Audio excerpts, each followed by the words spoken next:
Ruby Rose et Katy Perry sont en plein conflit public houleux au sujet d'un incident qui se serait produit il y a 20 ans. L'affaire d'agression opposant Katy Perry à Ruby Rose a pris une tournure inattendue après que le premier témoin oculaire a rompu le silence sur cette affaire. Mardi 14 avril, la police de Victoria a annoncé son intervention dans l'affaire afin d'examiner les graves allégations portées contre une personnalité populaire de la télévision australienne et contre la pop star. L'ancien gérant de la boîte de nuit s'est exprimé sur l'incident. Se remémorant cet incident troublant, l'ancien employé du club, où Ruby aurait été agressée par Katy il y a 20 ans, a révélé qu'il ne s'agissait que d'un « cauchemar en matière de sécurité ». Ils sont arrivés ensemble, accompagnés de la coiffeuse et maquilleuse de Katy et d'un autre garçon qui était ami avec Ruby, a fait remarquer l'ancien manager.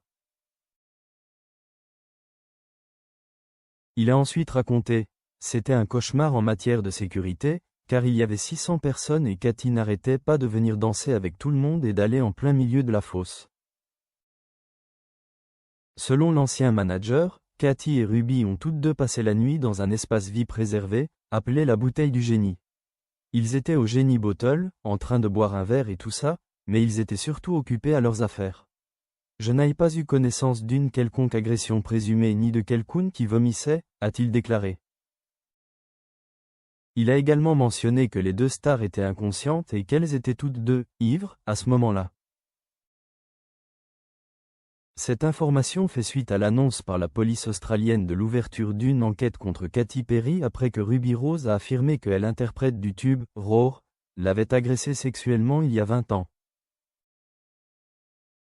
Malgré les dénégations de Katy concernant l'incident, elle a été mise sous enquête afin d'examiner en détail les allégations de Ruby.